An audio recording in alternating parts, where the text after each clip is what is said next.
Comenzamos hoy, 24 de octubre todavía,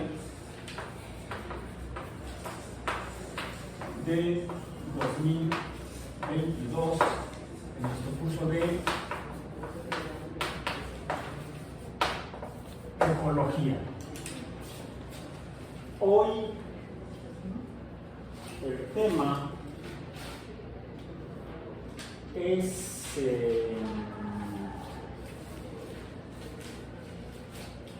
biodiversidad.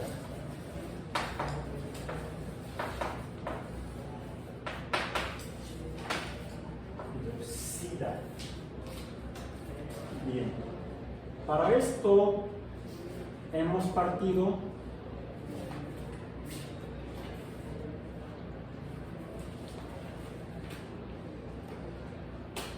desde el concepto de ecología. La ecología, vamos a ponerla para aprovechar el espacio de este pizarrón muy grande. El borrador justamente lo tiene ahí Imán. Es el estudio de la relación, pues vamos a ponerlo en lenguaje matemático. Es el estudio de relaciones. ¿Cuáles relaciones? Cómo los seres vivos, el estudio de seres vivos se relacionan, están en función de el entorno o medio.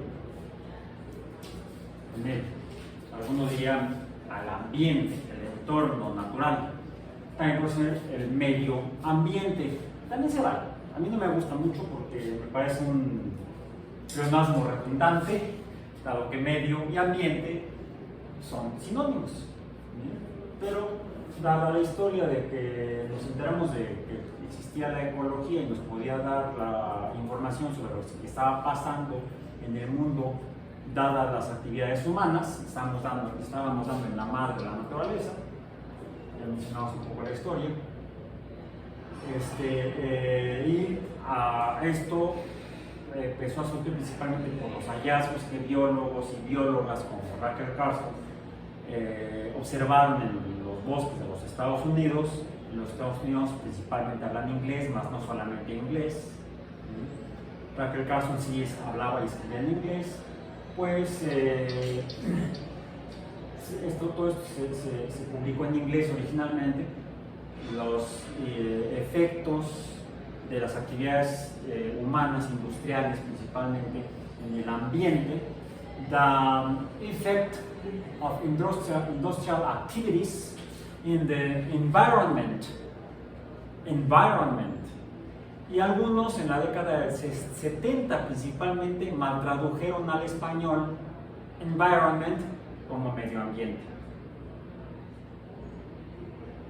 Por cierto, no eran ecólogos los que hicieron las traducciones, ni siquiera eran biólogos, porque digo, dentro de los biólogos hay botánicos, zoólogos, microbiólogos y ecólogos. Entonces, por eso yo lo pongo con la M, el estudio de la relación entre los organismos y su entorno, en lenguaje matemático, de funciones. Una función es una relación entre cosas. Específicamente en matemáticas es una relación entre cantidades. De hecho, esto nos estaría representando un fenómeno ecológico, que sería la estructura de los ecosistemas. Entonces, la ecología estudia la relación de los organismos con su entorno y a esa relación incluso espacio-temporal de los organismos, de los seres vivos con su entorno, le llamamos ecosistema.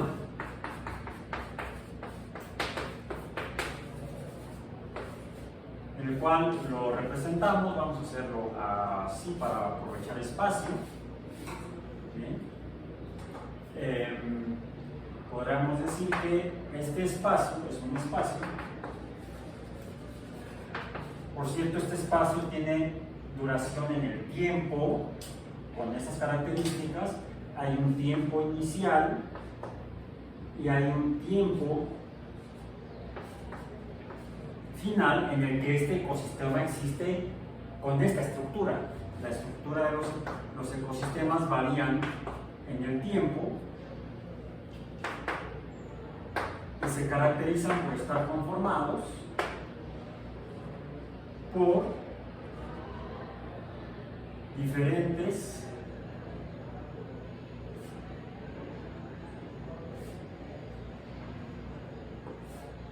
especies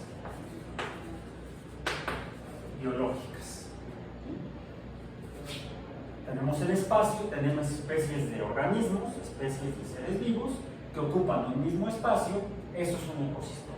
Para el espacio específico, incluso quizá dentro de un ecosistema, estoy poniendo así en un círculo medio punteado, el espacio que ocupan algunos organismos o algunas especies de organismos en particular dentro de un ecosistema es lo que llamamos nicho. Un ecosistema está conformado por varios nichos. El lugar en el que vive, el nicho tiene características que lo componen, que son los factores. Que estos factores son de dos tipos: vivos y no vivos, biológicos y no biológicos. Hablamos a los biológicos, les llamamos bióticos, y a los no vivos les llamamos abióticos. Es todo lo que existe en el ecosistema que no está vivo. De hecho, los ecosistemas también están formados por factores bióticos y abióticos, porque se encuentran en los nichos que ocupan, más bien que conforman el ecosistema. Tendrán estructura y función al ecosistema. Los abióticos, podríamos decir, desde un punto de vista de las ciencias naturales, hay dos tipos: los físicos, los materiales, incluso hasta inmateriales, porque dentro de los físicos y materiales estarían los procesos energéticos, por ejemplo, o las cosas que son energía, como la luz. La luz no tiene masa, no es materia, es solamente energía. La luz es un factor físico y por lo tanto es un factor, es un fenómeno físico y por lo tanto es un factor abiótico que conforma al ecosistema. Hay ecosistemas que se diferencian unos de otros por la cantidad de luz que hay en el espacio. Incluso cómo la luz puede variar y varía en ese espacio en función del tiempo. Puede haber mucho tiempo de luz o poco tiempo de luz, a lo largo de un día o a lo largo del año. Por ejemplo, debido a la existencia del fenómeno de las estaciones estaciones del año, estaciones meteorológicas, y no me refiero a que hay un termómetro, un higrómetro, son estaciones meteorológicas para parámetros meteorológicos. Las estaciones modifican los patrones meteorológicos alrededor de la Tierra. Y eso también es consecuencia de, por ejemplo, la cantidad de luz que llega del Sol a la Tierra en diferentes épocas del año. A lo largo del año tenemos 4 estaciones en la Tierra, debido a su esfericidad y a que el eje de rotación de esa esfera, o ese esferoide, está inclinado 23 grados aproximadamente.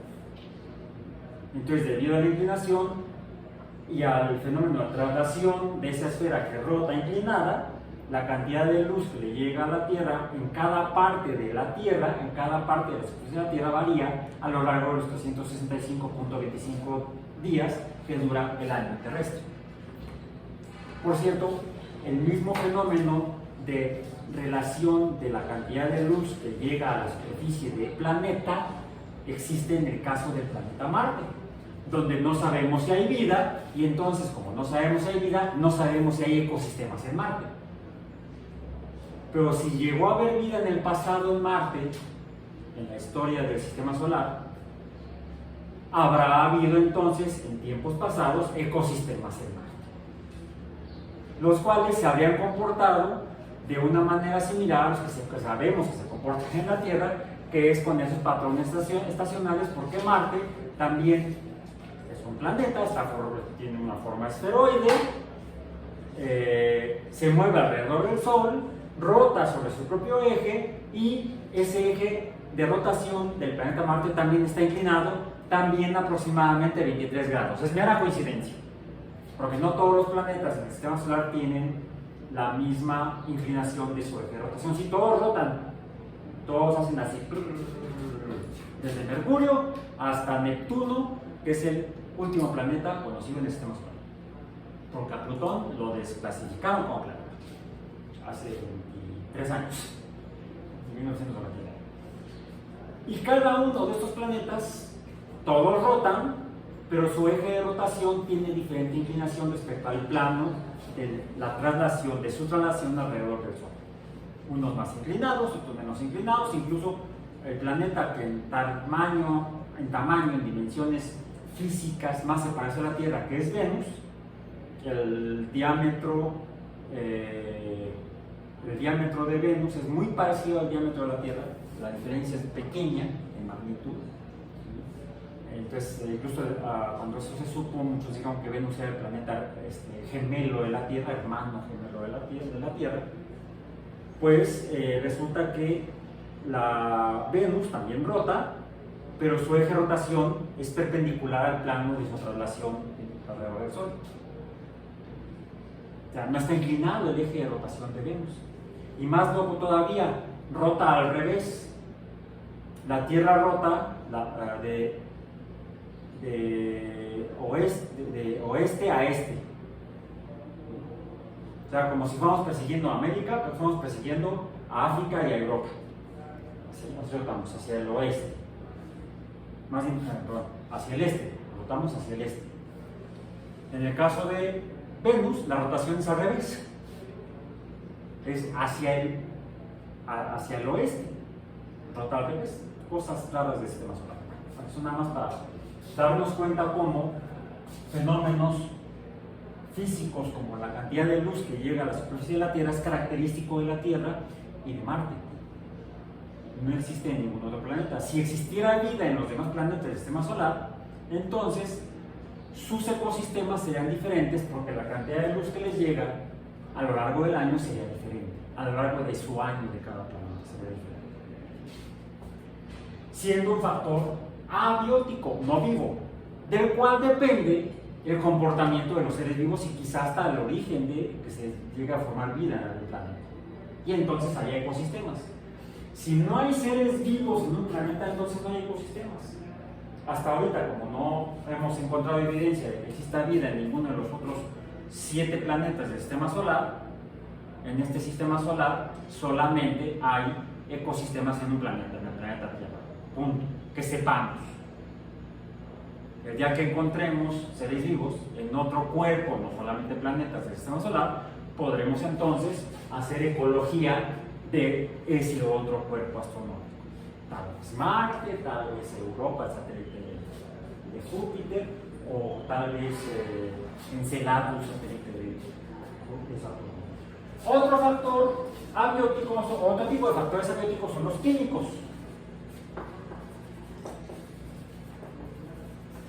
Porque eso depende también que haya seres vivos. Por ejemplo, alguien se preguntaría, ¿por qué en Venus no hay seres vivos? Bueno, no, ahí casi estamos seguros que no hay. Y es por factores químicos. No tanto los físicos. El hecho de que Venus rote al revés no afectaría que hubiera o no vida. Y los ecosistemas se comportarían de acuerdo a ese patrón de rotación del planeta. Pero sabemos que es extremadamente difícil que haya vida en Venus, Porque, por ejemplo, ¿tiene atmósfera? Sí, sí tiene atmósfera. Pero esa atmósfera es 90 veces más densa que la atmósfera de la Tierra. La presión en la superficie de Venus es 90 veces mayor a la atmósfera de la Tierra. O sea, en lugar de la presión de una atmósfera que tenemos, sobre cada uno de nosotros habría 90 veces más de presión aplastándonos. Una idea de si han nadado o han hecho bucitos en alguna alberca por lo menos. Si se han dado cuenta que cuando se meten abajo del agua y mientras más bajo se meten, sienten que se les aplasta todo. Uno siente que se aplastan las mejillas, el vientre siente cómo se aplasta, uno siente la presión sobre el cuerpo.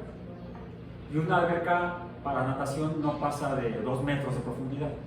Casi todas tienen entre 1,5 metros y 2 metros de profundidad de albercas para natación. ¿Se han metido alguna fosa de clavados? ¿No? ¿Sí? Las fosas de clavados tienen 5 metros de profundidad. ¿Has podido llegar al fondo de una alberca? Yo sí, en mi curso de buceo. Y sí, cuando vas hasta abajo, hasta 5 metros, sientes mayor presión en tu cuerpo. Y es debido a la presión del agua contra lo que esté ahí metido sumergido. Es fuerza sobre área, presión. Resulta que una columna de 10 metros de agua de mar, no de agua de alberca, es más densa el agua de mar. Una columna de 10 metros de agua de mar equivale a la presión que ejerce todos los 100 kilómetros de atmósfera que más o menos tenemos sobre la Tierra.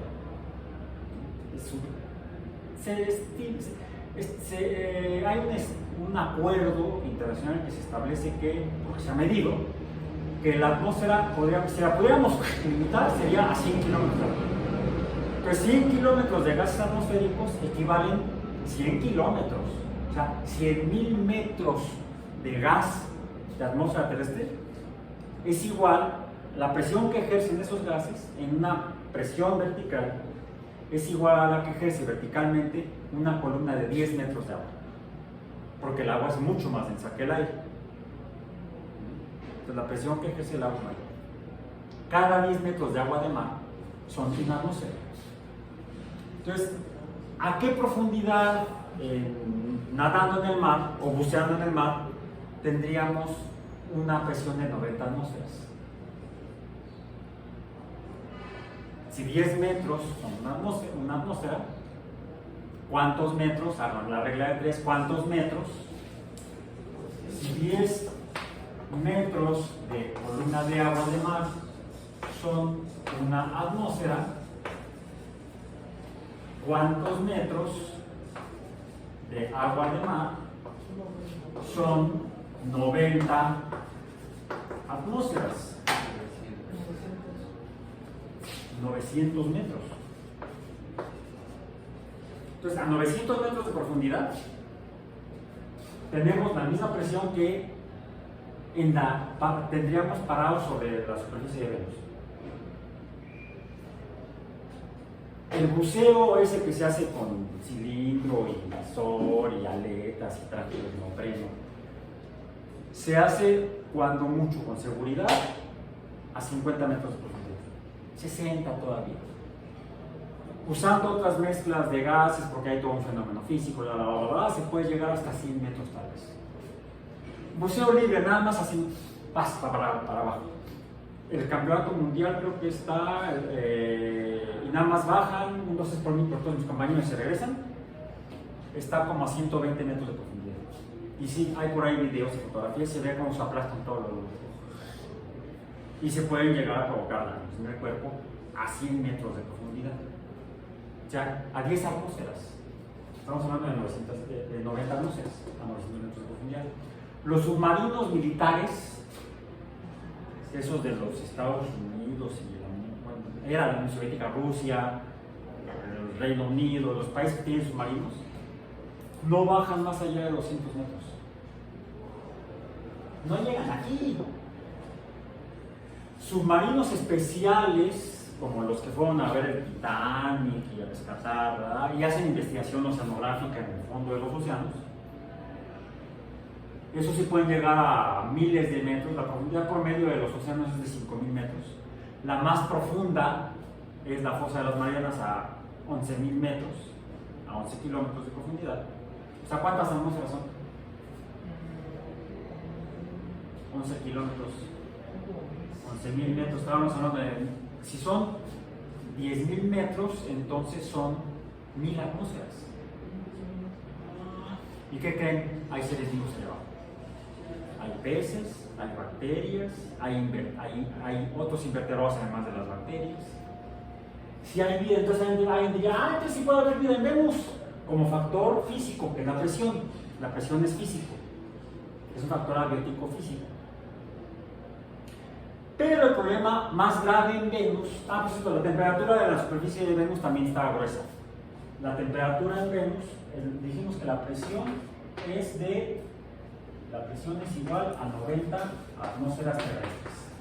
El problema más grave es la temperatura, como factor físico, que es de 460 grados Celsius. Ahí sí, no hemos encontrado seres vivos a estas temperaturas. Sí hemos encontrado seres vivos, bacterias, viviendo a temperaturas arriba de los 100, 150 grados Celsius. En pozas, en zonas volcánicas. ¿Sí? Se les llaman hipertermófilas porque viven a temperaturas altas, arriba de los 100 grados, donde el agua hierve. Bueno, y el agua no está hirviendo por factores físico-químicos que modifican la temperatura de ebullición del agua, que es el principal medio. ¿Sí? Es agua muy caliente que no hierve porque tiene muchos solutos, tiene muchas cosas disueltas. Y los solutos cambian la temperatura de agua de los solventes, la temperatura de ebullición de los solventes.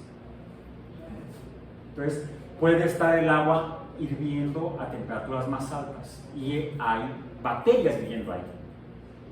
Pero a esas temperaturas no. Factor físico abiótico. Hay otro factor abiótico químico que nos puede casi llevar a la conclusión de que en Venus no puede haber ecosistemas porque no habría seres vivos. La atmósfera es principalmente, mis queridos químicos, H2SO4. ¿Qué es eso? Ácido sulfúrico. Y ahí, aunque sí también hemos encontrado en zonas volcánicas que son ácidas por la presencia de azufre, por ejemplo, se forma ácido sulfídrico, no sulfúrico. Sí también hay, pero el más abundante es el sulfídrico. ¿Sí? Hay bacterias, se les llaman acidófilas.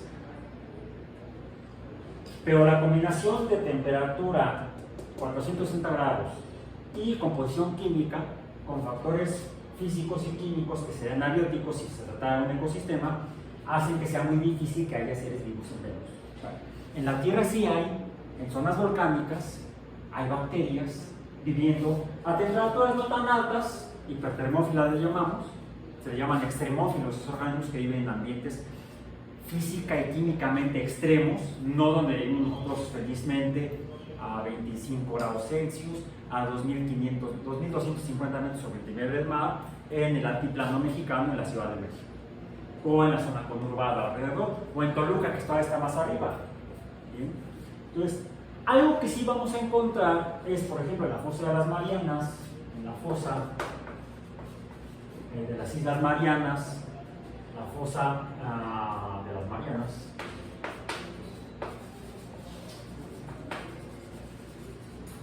Esta está a 11 kilómetros, dijimos, de profundidad, vamos a decir menos 11 kilómetros negativos, o sea, 11 kilómetros negativos por debajo del nivel del mar. Aquí hay seres vivos, pero poquitos. Conforme vamos subiendo en la columna de agua en los océanos, vamos encontrando más organismos. Por cierto, a medio océano Pacífico, además de que encontramos actualmente un montón de basura, plásticos principalmente, aunque no hubiera esos plásticos y esa basura, encontramos pocos seres vivos. Algunos llaman a la parte oceánica intermedia, tanto del Atlántico como del Índico como del Pacífico, grandes desiertos oceánicos, porque hay muy pocos seres vivos. la mayor parte de la vida en la Tierra existe cerca de las costas continentales, acuática. La mayor parte de la vida acuática en la Tierra existe en las costas, que es donde hay mayor cantidad y variedad de organismos, y ese es el concepto de biodiversidad. La biodiversidad está en función de la cantidad, vamos a decir, de la cantidad de especies biológicas en los ecosistemas. Mientras más nichos tenga un ecosistema, y más lugares donde pueda haber organismos específicos, mayor será la biodiversidad de los ecosistemas. Y la biodiversidad depende de estos factores: los bióticos, los abióticos, y los abióticos, los físicos y los químicos. Y eso entonces también debemos suponer que la diversidad de especies, o la variabilidad de especies, la diversidad de especies en los ecosistemas variará, por ejemplo, dependiendo de cuánta luz llegue a la superficie de la Tierra. Hay grandes áreas, ya las hemos usado, los biomas. El bioma ártico y antártico se parecen porque están en los polos y se caracterizan por tener temperaturas bajas debido a que llega poca radiación solar a lo largo del año. Y entonces, al haber poca radiación solar, la energía térmica es poca y la temperatura es baja. Y el hecho de que la temperatura sea baja lleva a que haya pocas especies biológicas en ambos biomas.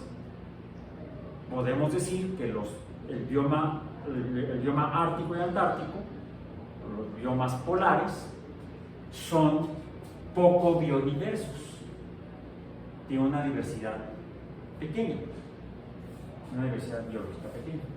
Casi podríamos decir que son grandes desiertos, pero fríos.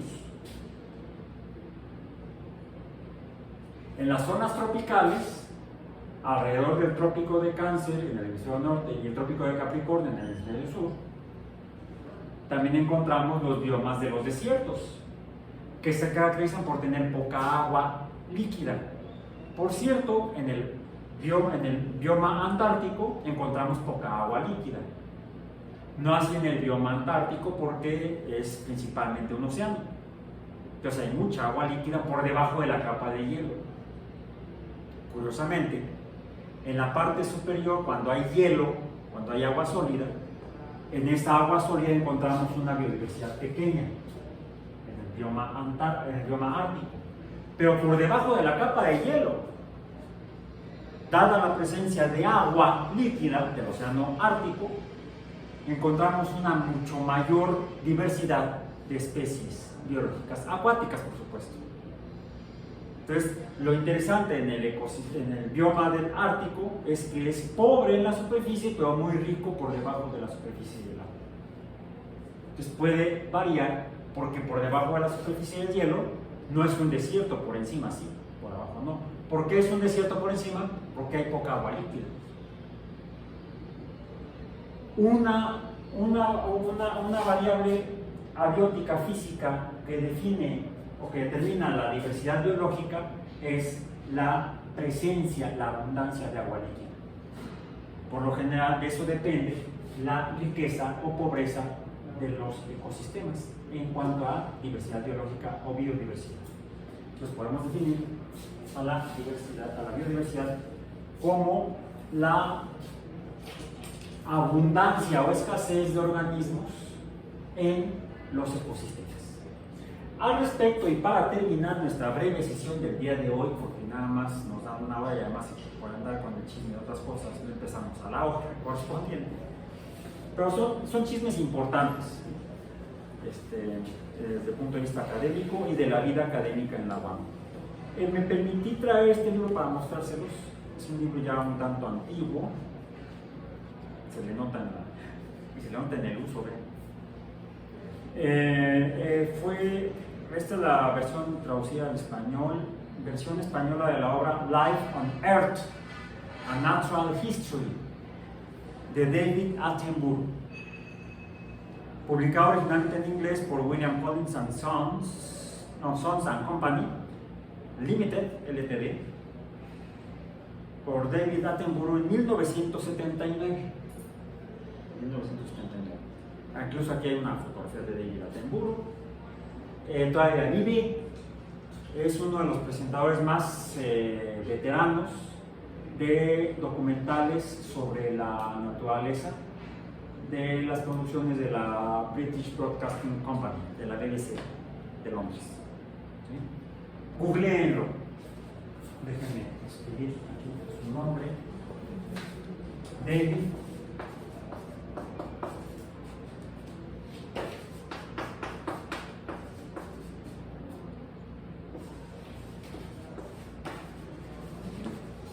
David Attenborough. El libro es en español La vida en la Tierra, 1979. El primer capítulo es muy interesante, es muy importante porque trata de esto, de la biodiversidad. El primer capítulo se titula en español La variedad infinita. Bueno, no es infinita, es finita, hay un número determinable de especies, aunque quizá no conocido en la Tierra. Me voy a permitir leer parte del primer párrafo y les voy a decir que no se los puedo prestar, tendría que pasar acá, pero afortunadamente, con fines estrictamente educativos, y esto es lo que estábamos hablando antes de iniciar la sesión del día de hoy, por lo tanto no se puede decir que sea una acción que viole los derechos de copia de esta obra literaria de David Attenborough. Este libro es la versión impresa del contenido de una serie producida precisamente por la BBC titulada igual, La vida en la Tierra, porque transmitida en la televisión mundial alrededor del mismo año, 1979. No sé si estén los capítulos en algún lugar en internet, búsquenlos por favor, pero si no, me permití leer el primer capítulo en YouTube, en mi canal. Entonces por favor vean el video titulado La variedad infinita, que empieza: no es difícil descubrir un animal desconocido. Pase un día en los bosques tropicales de Sudamérica, removiendo troncos, buscando bajo sus cortezas, escudriñando el húmedo lecho de las hojas. Continúe de noche alumbrándose con una lámpara de mercurio. Esas son peligrosas, ya no usamos lámparas de mercurio. Sobre una pantalla blanca, y de una u otra forma coleccionará cientos de pequeñas criaturas de distintas clases: polillas, orugas, arañas, chinches, narigonas, escarabajos luminosos, inofensivas mariposas disfrazadas de avispas, avispas con forma de hormiga, ramitas secas que caminan, hojas que despliegan sus alas y vuelan. La variedad será enorme. La variedad será enorme. Podríamos decir, la biodiversidad será enorme. Y casi con seguridad, algunas de esas criaturas no habrían sido descritas por la ciencia. Lo difícil será encontrar especialistas que sepan lo suficiente sobre los grupos en estudio para poder clasificar la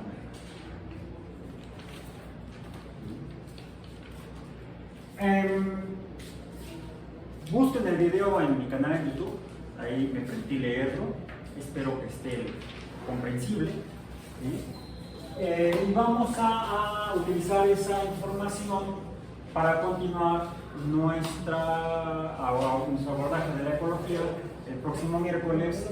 En este caso, nos vemos en la entrada del edificio R, por favor,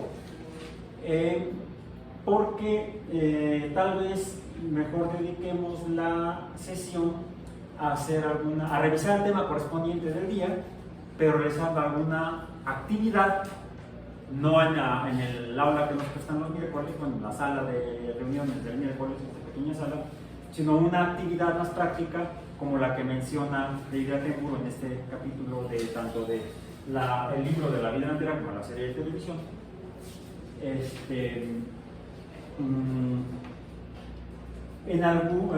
en el jardín que está alrededor del edificio R de la unidad. Entonces nos vemos el miércoles aproximadamente a las 8 de la mañana. ¿Sí? Por hoy nos despedimos. Vamos a utilizar el